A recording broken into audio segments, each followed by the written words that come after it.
Hello à toutes et bienvenue à toi pour ce nouvel épisode de Révélation féminine, la chaîne qui va te permettre de te révéler grâce à mes conseils en développement personnel pour te connaître, pour t'aimer et te révéler, mais aussi là où tu vas entendre beaucoup de révélations grâce aux interviews très intimistes, sans tabou.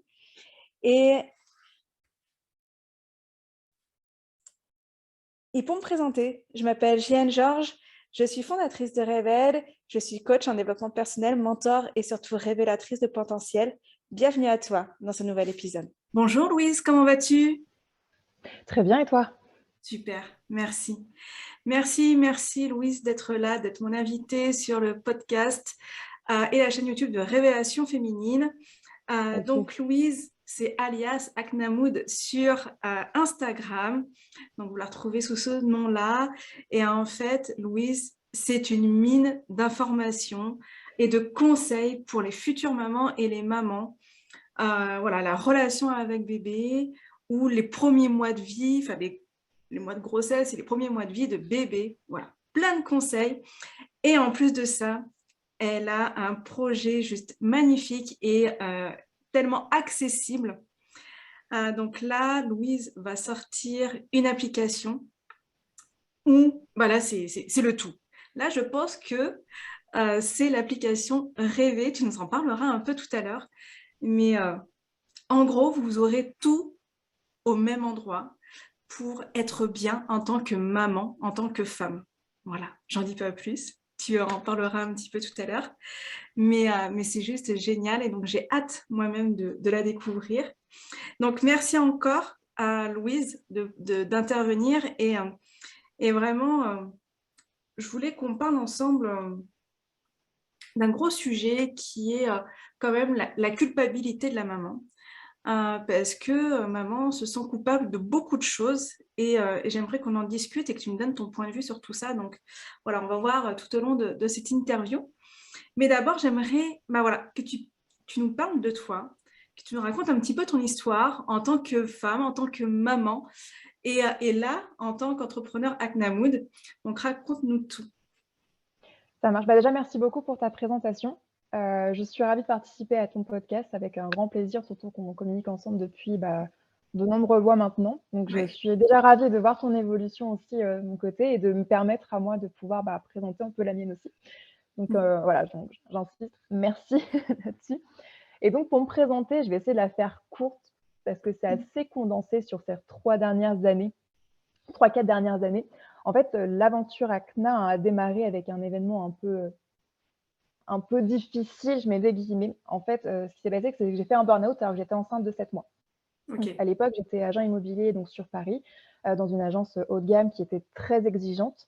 Sachant que le métier d'agent immobilier, c'est un métier qui est déjà de lui-même où tu as beaucoup de pression, beaucoup de Ouais. stress, beaucoup de responsabilités, parce que finalement, tu as des projets de vie entre tes mains.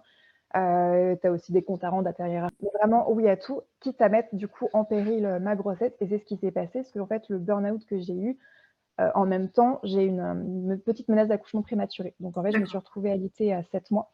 Donc sur le coup, ça a été très dur à vivre. De toute façon, ça faisait des mois où je sentais que je forçais trop. Effectivement, en fait, mon corps m'envoyait des signaux. J'avais des contractions douloureuses. Et typiquement, les contractions douloureuses, tu n'es pas censé en avoir à 6-7 mois, 5-6-7 Ouais. mois. Et donc, je me suis retrouvée alitée.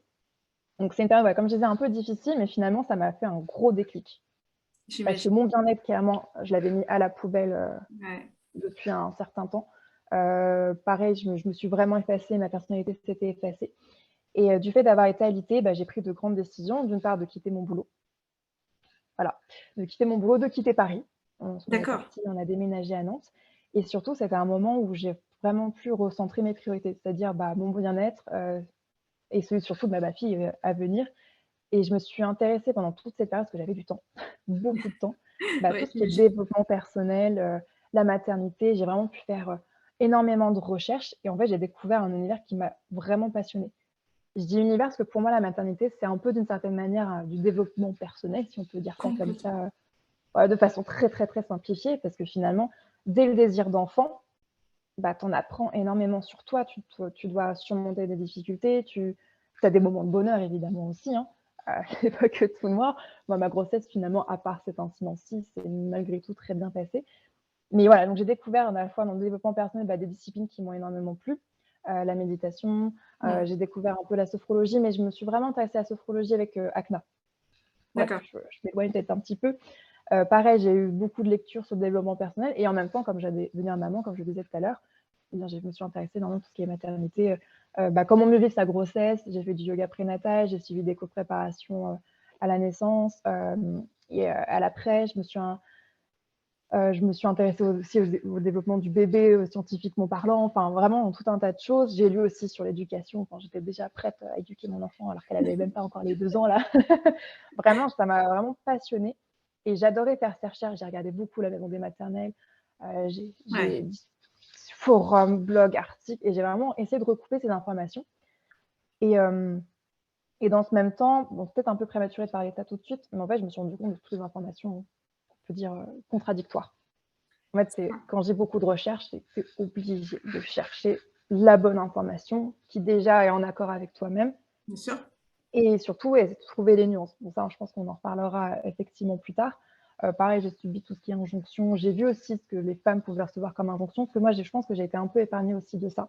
Pareil, on en parlera plus tard. Donc voilà, je tombe dans cet univers qui me passionne. Donc, je me suis dit que l'entrepreneuriat, c'était justement un moyen de pouvoir vraiment mettre de la valeur et mettre ton cœur dans ce que tu fais. Et au démarrage, j'étais pas partie sur une idée d'application. Moi, je voulais ouvrir un lieu sur Nantes, donc un lieu où tu pouvais avoir des activités donc collectives, des cours collectifs, que ce soit de sport, des conférences, des ateliers, je sais pas, autour de l'allaitement, des cours de yoga, voilà, tout un tas d'activités au sein de ce centre, donc pour les futures et jeunes mamans. Et jeunes mamans et papas. À l'époque, c'est vrai que j'incluais énormément les papas. Donc, c'est un autre sujet. Et aussi, sur ce lieu, tu pouvais avoir des consultations individuelles avec des sophrologues, ostéopathes, vraiment après, en fonction de qui me rejoignait dans l'aventure. Donc, sur ce projet, j'ai travaillé dessus pendant plusieurs mois. Et en fait, ça n'a pas abouti pour plusieurs raisons. Première raison, c'est qu'au niveau rentabilité, c'était compliqué à mettre en place. Faut s'accrocher clairement sur ce type de projet. Deuxième chose, j'étais seule. Et clairement, c'est un type de lieu de projet où il faut au moins être 2, je pense, pour le porter. Voilà, exactement. Et surtout Covid. Le Covid, ça m'a mis en... Voilà, Covid, pour trouver des locaux, ça tombait super mal. Et si tu es aussi mal, c'est parce que c'est dans tes tripes et c'est vraiment ce que tu as envie de faire. Je m'étais vraiment projetée dans ce projet. J'avais travaillé tout l'été bénévolement pour cette personne. Vraiment, je me suis projetée peut-être même plus que dans mon premier projet, parce qu'il y avait un peu plus de concret sur celui-ci. Et j'avais plein d'idées, plein d'envies, plein de messages que je voulais faire passer. Et je me suis fait la réflexion, en fait, qu'est-ce qui t'empêche de le faire? C'est pas parce que tu n'as pas un projet en tant que tel professionnel qui peut te permettre de le vivre que tu peux pas faire ça de ton côté. Alors je me suis dit, ouvre ton compte. Vas-y, fonce, tu ouvres ton compte Instagram, tu verras bien, tu commences à donner de l'info, tu fais ce que tu as envie de faire et advienne que pourra. Et c'est ce que j'ai commencé à faire. Et donc, je voulais vraiment partager de l'information, essayer d'être la plus bienveillante possible, comme tu peux le voir, j'espère, sur mon compte. Et je sais plus ce que je voulais dire. Et en fait, en arrière-plan, il y avait toujours cette envie d'avoir un projet. La fibre entrepreneuriat était toujours bien présente. Et j'ai fait un mix, on va dire, entre mon premier projet de lieu physique et ce côté un peu numérique qu'avait l'autre projet. Et j'ai pensé à une application. Et en fait, moi, l'application, c'est aussi un outil que j'utilise au quotidien, finalement. Enfin, au quotidien. Je ne suis pas non plus hyper assidue, mais je vais avoir des applications de sport, j'ai des applications pour suivre ma grossesse, j'ai des applications de méditation. Et en fait, je me suis dit, j'ai des applications. Et finalement, toute la maternité, il n'y a pas une application qui regroupe tout ce que j'aime. Tout ce que j'aime et qui regroupe plein d'outils différents pour son bien-être et plein d'informations différentes. En fait, c'est vraiment une réflexion comme ça. Je voulais créer à la base des programmes et sur plein de sujets, sur plein de disciplines pour que les femmes, comment dire, elles puissent trouver au moins quelque chose sur cette application qui lui fera du bien. Parce que ça se trouve, la méditation, ça peut pas convenir, mais peut-être que je vais aller voyager de boutique, ça sera le cas. Peut-être qu'il y en a qui seront plus sport, activité physique, et ça va être plutôt du yoga. Donc, parfois, même, c'est un peu un mix des deux. Moi, en fait, je suis un peu ça. Je suis un peu une touche à tout. On va faire ça comme ça, et je vais faire parfois un peu de la méditation, un peu de yoga, un peu de fitness aussi beaucoup. Donc voilà, donc c'est pouvoir avoir des disciplines bien-être que tu peux utiliser 7 jours sur 7, 24 heures sur 24, parce que tu connais bien toute une logistique quand tu veux prendre un instant pour toi quand tu es enceinte déjà un peu. Quand tu es jeune maman, c'est encore plus compliqué. Donc là, au moins, ça permet de faciliter un peu les choses, l'accès à tout ça. Et dans le même temps, c'était, donc tu avais toute une partie information où c'est pour permettre aussi aux femmes et papas et parents et coparents, enfin bref, en général, d'avoir l'information qui va être, bon, j'aurais fait le pré-travail en amont de tout ce qui est recherche, regroupement d'informations, D'accord. essayer de savoir ce qui est fiable, pas fiable. Évidemment, je ne suis pas toute seule dans cette aventure. Je travaille actuellement avec, actuellement sur l'application, il y a 15 professionnels D'accord. avec qui j'ai pu co-créer des contenus, que ce soit vidéo ou des audios. Et on va passer à 17. Enfin bon, en fait, il y a 2 nouvelles disciplines qui vont arriver après le lancement. Mais voilà, je me suis un peu perdue dans toutes mes explications, mais voilà, en fait, Acna, c'est un peu, justement, c'est un peu une amie que tu as dans ta poche qui va te motiver, qui va te rassurer, qui va donner de l'information fiable, mais qui sera vraiment loin de tout ce qui est injonction, tout ce qu'il faut faire ci. C'est donner des clés, des outils, parce que malgré tout, c'est toi qui sais mieux que personne ce qui est bon pour toi, ce qui est bon pour ton enfant. Enfin, voilà, même si parfois on a du mal à le percevoir, parce que moi, avant de faire mon burn-out, je ne savais pas ce qui était bon pour moi. Enfin, si, je le savais, mais c'était vraiment dans mon arrière-plan. Mais voilà, c'est permettre justement de pouvoir avoir cet outil qui t'aidera à faire ce que tu veux. Voilà, entre guillemets. Hop, pour la présentation. Ça donne un outil vraiment complet. C'est ce que je disais, complet aux mamans. C'est-à-dire qu'en tant que femme, déjà en tant que future maman, parce qu'on a toujours des questions, des appréhensions, on a envie de prendre... C'est un moment dans la vie où, ça y est, on pense un peu à soi. Où on a envie de prendre soin de soi. Parce que je pense qu'il y a un déclic qu'on se dit, bon, on donne la vie quand même, on pourrait peut-être en prendre soin de ce corps, de cet esprit et de ce corps. Ça pourra aussi faire au bien du bébé. Et c'est vrai qu'après, quand tu es maman, tu te poses 10 000 questions, bien évidemment. Et comme tu dis, on trouve plein d'informations, tout et son contraire. Entre le corps médical en plus et les conseils de tata, de mamie et tout ça, c'est très, très, très compliqué de trouver sa place et de se faire confiance. Et donc, c'est vrai que c'est intéressant d'avoir des conseils comme ça qui permettent juste, soit tu prends, soit tu prends pas. C'est ça. C'est OK. Soit tu prends, soit tu prends pas. Mais au moins, tu te sens pas jugé et tu culpabilises pas. Et tu vois, c'est pour ça que je veux en venir là. C'est vraiment pour enlever cette culpabilité aussi de se dire, ah, je fais mal. Non, mais là, je fais mal. Et c'est dur. Et c'est dur parce que quand on est maman, on a cette injonction de vouloir être une mère parfaite, à savoir qu'on n'est pas des mères parfaites, on est des mamans qui font de leur mieux. Exactement. Et ce qu'ils peuvent faire, mettre en place. Exactement. Et juste se faire confiance, regarder les conseils et se faire confiance, tout simplement. Et c'est ce que l'application va permettre et c'est ça qui est top. C'est vraiment ça qui est top. Ouais, c'est vraiment, et en fait, c'est même dès le désir d'enfant. Enfin, j'ai vraiment eu envie d'accompagner dès le désir d'enfant, parce qu'en fait, dès le désir d'enfant, on se prend des trucs dans la tronche parfois et qui sont difficiles, et même dans le non-désir d'enfant aussi, parce que moi, ça, je l'adresse aux femmes qui ont un désir de maternité, mais à l'inverse, les femmes qui ne veulent pas avoir d'enfants, pareil, c'est une injonction. En fait, on est dans une société qui est très « il faut faire ci, il faut faire ci, il faut faire ça ». Exactement. C'est ça qui est compliqué. Exactement. Ouais. Exactement. Donc c'est top. C'est top et ça donne de vrais outils et aussi de vrais outils pour la maman en tant que femme. Et donc, c'est ça qui est hyper intéressant aussi. Exactement, la maman en tant que femme et pas que maman. Ouais, c'est ça. Et donc, du coup, toi qui es au contact de mamans, de beaucoup de mamans, aujourd'hui, comment tu les sens? Comment tu les sens? Comment elles se positionnent dans leur rôle de maman, dans leur rôle de femme? Quels sentiments elles ont? Voilà. Comment tu les sens? En fait, c'est une question qui est un peu difficile à répondre dans le sens où, finalement, chaque femme aura un vécu qui va être différent, va avoir un entourage qui va être différent. Mais je sens qu'il y a quand même un peu du mieux par rapport à avant. Je pense, qu'on a plus de facilité, qu'elles ont plus de facilité à justement s'exprimer Ok. sur: «J'aime pas ma grossesse», ou «J'aime pas ma grossesse» ou «J'ai pas aimé quelques points de ma grossesse et j'ai pas peur de le dire». J'ai souffert de mon accouchement, j'ai bien aimé mon accouchement. Hem, c'est difficile d'être maman. En fait, il y a plus de liberté de parole. Les tabous qu'on pouvait avoir avant Ouais, commencent à être levés petit à petit. C'est encore un peu, difficile parce que c'est quand même très enfin, c'est de l'ordre de l'intime finalement, mais je trouve qu'il y a plus de facilité aujourd'hui à pouvoir communiquer, bah, justement sur cette culpabilité qu'on peut ressentir, sur les difficultés qu'on peut rencontrer et je sens qu'il y a du mieux.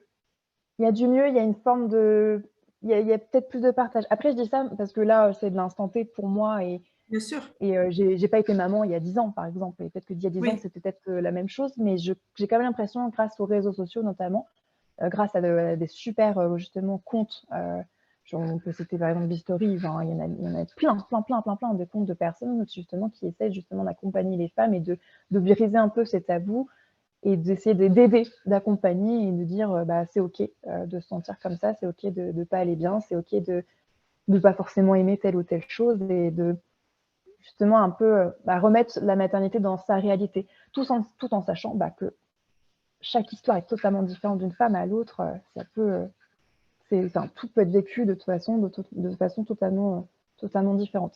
C'est un peu voilà, c'est un peu une question que j'ai un peu, du mal à répondre de façon précise. Je sais pas si tu vois ce que je veux dire? oui, parce qu'après, ça reste des ressentis de toute manière. Mmh. Mais je communique aussi avec des femmes qui sont parfaitement épanouies dans la maternité sans forcément faire un faux semblant et autres et ça, c'est cool. En fait, il y a ça aussi. En fait ouais et du coup, j'ai l'impression que c'est ça. C'est que le ressenti que j'ai par rapport à ces femmes, c'est qu'elles vivent des bons moments, des moments plus difficiles et elles sont davantage au courant de ce qui est possible et encore ça manque. Enfin, je pense qu'on n'est jamais préparé au postpartum. Non. Voilà. Ce qui se passe à l'après, on n'est jamais préparé. On n'est jamais préparé au manque de fatigue. On n'est jamais préparé à ce que peuvent être des suites de couches. On n'est jamais, on peut qu'imaginer, mais on n'est jamais vraiment préparé à, justement à ce sentiment de culpabilité qu'on peut avoir à certains moments, aux hormones, ce qu'elles peuvent jouer sur nous, à ce sentiment de responsabilité. Moi, j'étais pas prête, pas du tout à ça. Oui, Enfin, tout on peut mon faire une prévention et toi, tu le fais très bien déjà sur Instagram. On peut faire de la prévention, même mettre des temps d'échange avec des mamans, mais il est vrai que mais tu es quand même mieux préparé. Même si tu t'en rends pas compte, je pense que tu es quand même mieux préparé et c'est peut-être, plus facile, de passer cette période quand on te dit les choses telles qu'elles oui. sont. Oui, si tu es au courant que tu peux saigner après l'accouchement, quand tu es au courant que, bah, que tu peux être très, très, très fatigué, qu'un bébé ça dort pas tout de suite, quand tu es au courant que tu peux ne pas aimer ton enfant dès les premières secondes, quand tu es au courant de tout ça, même si tu es jamais préparé à 100 parce qu'il y a certaines choses, faut le vivre en fait, faut Bien vraiment sûr, le bien sûr. conscientiser, enfin Mmh. conscientiser le truc. Je pense que c'est hyper important justement de pouvoir, donner de l'information et de voilà, encore une fois, de l'information sans jugement et c'est dire: «Bah, voici ce qui peut se passer», mais pas que les choses négatives, voilà. Enfin, c'est un peu, j'ai du mal à m'exprimer là-dessus, mais ce que j'essaie de faire, c'est pas justement de lever tout que des tabous, c'est aussi de donner l'information pour que ça se passe au mieux. Ouais, Voilà, c'est donner des clés, des outils, de l'info pour que, comme tu disais tout à l'heure, bah, toi tu prends, toi tu prends pas, ouais. mais au moins ça te permet dans les moments où ça va pas, justement, de dire: «Bah, j'ai ça qui peut m'aider. Ouais, je suis au courant que j'ai le droit de pas aller bien. Je sais comment faire pour me sentir mieux». Voilà, enfin, encore une fois, j'arrête pas de dire que j'ai du mal à m'exprimer autour de ces sujets parce que c'est, très, toulouloulou dans ma tête, il y a tellement de choses à dire. Mais oui, enfin, en tout cas, voilà, c'est un peu comme ça que je sens les femmes avec lesquelles je discute. Mais, il y en a beaucoup qui ont quand même vécu des choses difficiles Oui, et il manque un accompagnement, quoi qu'il arrive, sur ces ouais, moments difficiles. ouais. Quand tu as vécu un accouchement traumatique, en fait, je m'en suis rendu compte là, en ayant posté un post sur la césarienne, pour essayer de l'appréhender au mieux. Donc c'est-à-dire de se préparer au cas où tu as soit une césarienne, prévue, programmée, soit une césarienne en urgence. On a beaucoup qui ont eu des césariennes où ça a été très compliqué à vivre parce qu'il n'y a pas eu cette préparation en amont. et un accompagnement par la suite derrière. En fait, c'est à toi, limite, je trouve, de devoir faire les démarches pour aller Oui. mieux. Sauf que quand ton bébé est là, que tu as la tête sous l'eau, que tu n'as pas forcément tes proches qui sont disponibles, et à la maison que tu es maman solo, enfin, c'est compliqué. Et il y a des comptes aussi qui mettent ça en avant, justement, ce manque d'accompagnement au postpartum qui est flagrant. Complètement. Je suis vraiment d'accord avec toi. Il y a encore des progrès à faire. Oui, bien sûr. Non, bien sûr. Mais on est sur une bonne voie et ça c'est quand même une bonne nouvelle. C'est ça, exactement. Une bonne nouvelle Exactement. parce que, ouais. Et du coup, là, qu'est-ce que tu pourrais conseiller de faire ou de changer dans leurs habitudes, les mamans, dans leur quotidien, pour justement aller vers ce mieux, aller enlever cette culpabilité et aller vers ce mieux et en tout cas plus apprécier ce rôle de maman et cette maternité? Alors, c'est compliqué. Savoir dire merde, en fait. Savoir dire merde. S'entraîner devant sa glace et dire merde, clairement. Mais savoir dire merde aux conseils qui ne sont pas sollicités, savoir dire merde aux gens qui t'interpellent même dans la rue pour te dire des trucs, ma merde. Savoir dire merde au ménage, savoir dire merde, ma maison, elle n'est pas rangée, savoir dire merde, je ne suis pas coiffée, savoir dire merde. Voilà, déjà savoir dire merde, mais ça, c'est un travail, si tu ne sais pas dire merde de base, c'est compliqué. Moi, ce n'était pas forcément mon cas. Mais j'ai réussi à quand même m'affirmer là-dessus. Savoir dire merde et savoir pouvoir, voilà, ça c'est un peu touchy ce que je vais dire, mais comprendre que c'est important d'avoir un moment à soi, même si c'est juste 5 minutes. En fait, ce qu'il faut réussir à faire, c'est d'essayer de le faire en conscience. De dire, là, par exemple, tu veux te faire un thé, peut-être que tu vas le boire froid, mais avant de te dire, je me prépare un thé pour moi. Vraiment essayer dans ton esprit, la sensation, je fais des choses pour moi, je continue malgré tout de faire des choses pour moi, même si toute ton attention elle est portée sur ton enfant. C'est réussir à faire des choses pour soi. Et au fur et à mesure du temps, cette durée pourra augmenter. Bien sûr. Voilà. Ça peut augmenter et c'est pas parce que tu es une mauvaise. Enfin, c'est pas parce que tu es partie te faire masser à ton enfant à 4 mois et demi, je prends parce que ça a été mon exemple, que tu es une mauvaise mère. Parce qu'en fait, c'est ce qui m'est arrivé. Ma fille avait 2 mois et demi, 2 mois et demi. Je suis partie me faire masser. Et en fait, on m'a fait la remarque de t'es partie te faire masser avec ta fille, elle a que 2 mois. Et en fait, ça c'est arrivé après. En fait, je suis partie me faire masser. Déjà, je culpabilisais un petit peu de le faire. Bien sûr. Voilà. Mais je me suis forcée à le faire. Parce qu'en fait, ma sage-femme nous avait matraqué sur le fait que c'est important de prendre soin de soi. Plus tu vas pouvoir prendre soin de toi, plus tu seras disponible finalement pour t'occuper de ton enfant. Alors attention, ça c'est dans des conditions, tu n'as pas un enfant qui est très en demande, c'est quand tu n'as pas un enfant qui a une pathologie, voilà. Je parle vraiment dans un cas classique où tu peux te permettre de. Voilà, je préfère le préciser. Mais je culpabilise un petit peu de laisser ma fille, mais je me suis dit, bon, je sais qu'il faut que je le fasse et je vais le faire. Et en fait, ça m'a fait tellement de bien. Je suis revenue à la maison. En plus, je suis partie 1 heure, ça va. Hein, je suis partie 1 heure, il ne faut pas pousser. Ça m'a fait du bien. Je suis revenue vraiment détendue et hop, j'ai pu réattaquer. Et je pense que ma fille a dû le ressentir. Et en fait, en parlant, je me suis pris la main. Mais t'as osé faire ça? Bah ouais. Et en fait, t'as la culpabilité, bim, qui est retombée sur toi. Donc, c'est là où revient le côté savoir dire merde, clairement. Et dire, bah ouais, en fait, ça m'a fait du bien et c'est ce qui compte. Et je suis à nouveau disponible pour mes enfants. Et savoir pouvoir réussir à prendre soin de soi, se forcer à le faire. Oui, complètement. Se forcer à le faire. C'est vrai qu'on est très focus sur nos enfants et parfois on est pris dans un engrenage, dans un cercle vicieux où je l'ai vécu avec ma fille, où elle est très en demande, où très collée à moi et tout ça. Et moi, je disais, mais non, il faut vraiment que je sois collée à elle. Elle veut être collée à moi, donc on reste collée et tout ça. Au point où ça me rendait mal.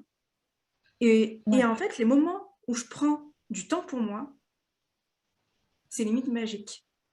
Parce que quand je reviens, donc oui, on fait un câlin, parce que du coup, je lui ai manqué, donc c'est OK. Mais c'est tellement plus serein. Et puis, on apprécie plus, même nous, en tant que maman, parce qu'au bout d'un moment, on apprécie... Enfin, des fois, c'est qu'on en a marre et on n'apprécie même plus les moments avec nos enfants. Et c'est ça qui est délicat. Et les mamans culpabilisent beaucoup. Punaise, j'ai la chance d'être avec mon enfant, mais en fait, j'apprécie même pas ces moments-là. Mais oui. Non, mais c'est ça. C'est le cercle vicieux, c'est certains qui se mangent la queue. Je veux prendre soin de moi, mais je culpabilise parce que je prends soin de moi. Mais je reste avec mon enfant et je culpabilise de dire que en fait, je suis trop avec mon enfant et que ça me. Et je culpabilise d'avoir cette pensée de me dire. Enfin, ouais, c'est fou. Donc, c'est faire le premier pas. Donc, effectivement, la première fois, c'est limite à crève-cœur. Oui, clairement. Mais faire ce premier pas, de prendre une demi-heure juste pour aller se balader. Déjà, le thé, rien que le thé chez soi et tout ça, bien sûr. Mais la première fois de quitter l'enfant, c'est un effort, mais ça fait tellement du bien que c'est juste top et on a juste envie de recommencer, en fait. Parce qu'on voit les bienfaits pour tout le monde. Exactement. Et moi, la toute première fois, c'était pas la fois où je me suis partie me faire masser, mais j'étais pas prête du tout. Et en fait, c'est le parrain de ma fille et une très bonne amie qui ont pris la décision de garder notre fille pour qu'on aille se faire un petit resto pas loin de chez nous. Mais vraiment, je voulais pas. Je l'ai pas forcément dit, je l'ai pas forcément exprimé, mais au fond de moi, je ne voulais pas. Mais après, j'avais la chance de me dire, c'est son parrain, il a été infirmier à l'hôpital Necker en réanimation pédiatrique. Donc, s'il y a un souci, je pense que ça va. Entre de bonnes mains. Voilà, et cette très bonne autre amie, pareil, infirmière. Et en plus, je ne sais pas si tu connais le lieu Gynécée à Paris. Et c'est la cofondatrice justement de Gynécée. Donc typiquement, un attrait pour la maternité, même si aujourd'hui elle se vraiment focalise sur la femme et non plus sur l'aspect maternité. Donc voilà, autant te dire que c'était deux personnes en qui j'avais parfaitement confiance. Je suis partie au resto 5 minutes à pied de chez moi. Donc s'il y avait le moindre souci, je pouvais redébarquer. Donc, heureusement que j'avais ça aussi pour me rassurer, mais au fond de moi, je n'étais pas prête du tout. Et en fait, le fait d'y être allée, je pense aussi, je ne m'étais pas autorisée à le faire. J'aurais vraiment, vraiment, vraiment mis du temps avant de m'autoriser à faire des choses pour moi ensuite, seule. Vraiment. Et en fait, il faut se faire violence, je pense.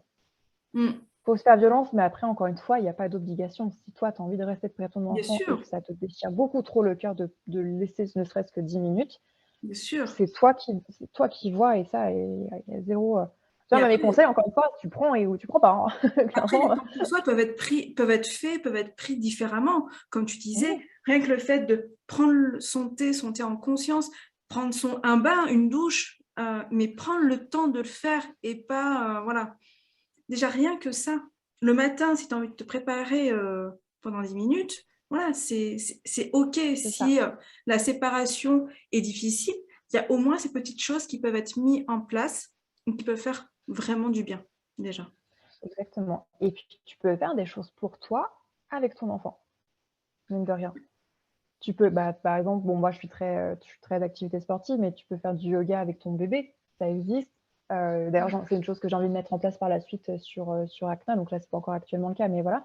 Tu peux aller te balader avec ton enfant. Finalement, et te dire, en fait, cette balade, elle est pour moi, mais je suis avec mon enfant. Moi, ce que j'ai bien aimé faire aussi, c'est des douches, parce qu'à l'époque, j'avais pas de bain, des douches en peau à peau. Ah oui. Voilà, avec ma fille. Finalement, c'est une douche pour moi, mais j'étais en peau à peau. Alors, je m'asseyais dans le bac de douche, je n'ai pas un rayon glamour, mais finalement, on était en peau à peau toutes les deux et ça me faisait du bien. Et voilà, après, c'était pas une douche d'un quart d'heure parce que bon, le bébé se refroidit, mais c'est des choses que je me suis autorisée à faire pour moi, finalement, avec mon enfant, et ça me permettait aussi de faire une sorte de transition vers des moments aussi seuls. Ouais, j'ai un peu mélangé tout ça. J'ai un peu mélangé des très courts instants où j'essaie de conscientiser les choses, des moments un peu plus longs, et petit à petit réussir à me détacher. Après, moi, j'avais la chance d'avoir une petite fille qui n'était pas forcément très en demande, qui était vite indépendante, qui avait besoin de moi, évidemment, parce que mon conjoint travaillait, voilà, comme tout enfant, exactement, mais je pense qu'elle faisait pas partie des enfants, qui ont ce besoin d'attention vraiment hyper important. Après, elle avait un RGO, donc bon, il y avait ça aussi quand même à gérer. Mais ouais, en fait, je suis vraiment contente d'avoir eu la chance d'avoir ces conseils-là sur l'importance de prendre soin de soi et d'avoir réussi à trouver des choses pour pouvoir le faire. En fait, le fait d'avoir eu un burn-out, justement, parce que je bossais H24 et que j'ai vraiment. En fait, c'est ça qui est dingue, c'est que j'avais la possibilité financière de le faire, mais je ne m'autorisais pas à le faire. Je ne me suis jamais autorisée à prendre soin de moi même aller chez le coiffeur, enfin, fallait que je te case un truc dans mon emploi du temps, enfin, voilà. Et en fait, finalement, je remercie ce burn-out parce que du coup, j'ai eu le déclic de me dire: «Bah non, mais plus jamais tu ne prends plus pas soin de toi». Et Ouais. prendre soin de soi, enfin, c'est vraiment un mot fourre-tout, hein. Encore une fois, chacun voit Oui, comment ce que comment il veut correspond le prendre faire. soin de soi pour lui. Si c'est appeler une amie, si c'est faire du sport, si c'est se maquiller, si c'est, regarder une série, enfin voilà, chacun voit Exactement. comme. Et je pense aussi, c'est un autre aspect, j'aimerais bien discuter avec toi, du prendre soin de soi. Prendre soin de soi, c'est aussi accepter qu'on a besoin d'aide. C'est aussi J'allais y s'autoriser. venir. Ah Merci. bah voilà, parfait, sans transition. Enfin, avec une transition du coup. C'est s'autoriser à dire que ça ne va pas, c'est s'autoriser à lâcher prise, c'est s'autoriser à Ouais, pleurer. ouais. Parce que le pleur, ça je l'ai bien compris et j'en discute souvent avec une des pros qui travaille avec moi sur l'application qui s'appelle Julie Ménoré, qui me dit que, bah, le pleur, c'est un besoin physiologique. C'est Oui. comme ça que tu élimines le stress, que tu élimines l'anxiété, que c'est voilà, c'est un vecteur, enfin, c'est un moyen d'éliminer. Voilà, c'est pas juste, faire manger 5 fruits et légumes par jour et boire de l'eau, c'est aussi, voilà, s'autoriser à dire: «Ça va pas» et demander de l'aide. Voilà, je suis un peu en boucle, mais Oui, oui, et comme tu dis, demander de l'aide, c'est vraiment ça. Savoir s'entourer ça part de contre. bonnes personnes, enfin de personnes bienveillantes et qui peuvent t'aider et surtout donc réussir à alors je vais peut-être pas dire demander de l'aide parce que, souvent, les mamans n'aiment pas ça. Déléguer, je veux dire, Ouais, déléguer. c'est vrai, c'est vrai. Déléguer certaines tâches ou, prioriser certaines choses, tout simplement pour être mieux. Déléguer, enfin voilà, le conjoint, la conjointe est là. Mmh. Peut y avoir un entourage familial, amical, ou alors bah, il y a les professionnels qui sont aussi là pour accompagner. Et Complètement. c'est vraiment, je pense, l'une des clés aussi Ouais. dans le postpartum et du coup dans la prévention euh, du burn-out parental. Ouais, exactement. Je suis complètement d'accord avec toi. Je pense que c'est l'un des meilleurs conseils qu'on peut donner, c'est que, dès le désir d'enfant, voire même ou dès la grossesse, c'est se constituer son équipe. Oui, Équipe de professionnels qui en fonction de différentes problèmes, par exemple un ostéopathe, un sage-femme, oui. une sage-femme, un pédiatre, vraiment avoir sa petite team de pros Mm. au cas où, Ouais. voilà. Et le faire en amont parce que quand tu as la tête dans les couches, tu as plusieurs 2 heures par nuit, voilà, hein, clairement, c'est prendre 5 heures pour trouver le bon pro, voilà, clairement, c'est pas trop ça. C'est Et ça. surtout avoir des personnes sur qui, comme tu disais, se reposer et autres. Enfin, après, il y a juste une nuance que j'ai envie d'apporter entre guillemets, j'espère que je vais bien exprimer le truc. Hem, Moi, j'ai du mal de dire déléguer au conjoint parce qu'en fait, ça veut dire que la femme, c'est la chef. Alors que pour moi, en Oui, fait, on est une team. Je sais pas comment dire, mais oui, je aux comprends. partenaires, voilà, qu'on est vraiment enfin, j'ai eu la chance justement d'avoir un conjoint où on est vraiment à 50-50. Peut-être même que parfois il en fait plus que moi, tu vois? C'est dire. Mais vraiment, on avait vraiment une team, parents, égalité. Heu, Typiquement, moi, je supporte pas quand on félicite un papa, parce qu'il a réussi à faire quelque Oui. chose et par exemple, il y a un truc qui est mal fait, c'est la mère, tu vois? Ça, c'était des trucs qui me saoulaient. Moi, j'ai envie qu'on me félicite autant que le père et j'ai envie qu'on engueule le père autant que moi, tu vois? Clairement. Voilà, mais par contre, c'est vrai que c'est déléguer, c'est peut-être plus facile justement, il y a vraiment ce côté, oui, j'ai eu besoin de demander de l'aide. C'est vrai que déléguer, c'est bien comme terme et je sais plus ce que je voulais te dire. Ah oui et les proches et moi, je pense enfin, si j'ai réussi justement à surmonter les difficultés du postpartum, c'est que j'étais super bien entourée. Ma mère, c'était très loin d'être une maman qui donne des conseils bidons, au contraire. Elle a été là pour moi, j'avais des amis qui étaient là pour moi. Bon, comme je disais avec mon conjoint, on était une team, donc là-dessus, vraiment, j'ai une chance incroyable. Et c'est hyper précieux. Et en fait, enfin, je sais pas si c'est au courant, mais moi, ma fille a été hospitalisée. Voilà, donc pareil, bah, finalement, j'avais un peu aussi le relent de mon premier burn-out et j'ai senti sur la fin, quand j'étais enfermée dans mon petit appart à Paris, dans 36 mètres carrés, j'en pouvais clairement plus et je sentais que je commençais à tomber dans le burn-out maternel. Enfin, Ouais. j'ai senti la bascule, mais parce que j'avais été fragilisée auparavant. Après, j'ai quand même, c'est un peu dire ce que je veux dire, j'ai quand même eu un bon postpartum parce que j'ai eu comme du mieux par rapport à ma Bien situation sûr. d'avant et justement, j'avais ces personnes soutien. Enfin, je me souviens, bah, Camille, dont je te parlais tout à l'heure, Ariane, impossible de la poser dans son couffin, elle n'arrêtait pas de pleurer. Moi, j'étais crevée, j'en pouvais plus, mon conjoint bossait. Elle est venue à la rescousse, ça va m'apporter des sushis et elle l'a gardé pour que j'aille dormir. Et ça, c'est tellement, enfin, je la remercierai jamais assez pour ce qu'elle a pu faire. Donc, voilà, savoir s'entourer, c'est hyper important. C'est ça. Pour résumer. Eh bien, écoute, je te remercie, Louise, pour tous ces précieux conseils, pour nous avoir partagé tout ça, parce que je pense que c'est un vrai sujet pour les mamans. Et du coup, très bientôt, donc, vous aurez l'application Acnamood, où vous aurez ce condensé-là. En attendant, vous pouvez aller la voir sur son compte Insta. Je vous le mettrai. Allez-y, c'est rempli de bienveillance. Et voilà, vous avez un condensé de tout. Donc, prenez. Et voilà, vous avez tout ici. Merci, Louise. Avec plaisir. Merci Avec grand beaucoup. plaisir. Merci pour cet échange. Ça m'a beaucoup plu. Oui, moi aussi. Vraiment, vraiment, vraiment. C'était, voilà, c'est un sujet qui m'anime beaucoup et qui parle beaucoup, surtout. Merci beaucoup, Louise. Je te souhaite une belle journée et je vous souhaite une bonne journée à tous. Merci à toi d'avoir suivi cet épisode de Révélation féminine. Tu peux me suivre sur mon site internet Revel Coaching ou même sur les réseaux sociaux à JN Georges. Et je te dis à très vite pour un nouvel épisode de Révélation féminine.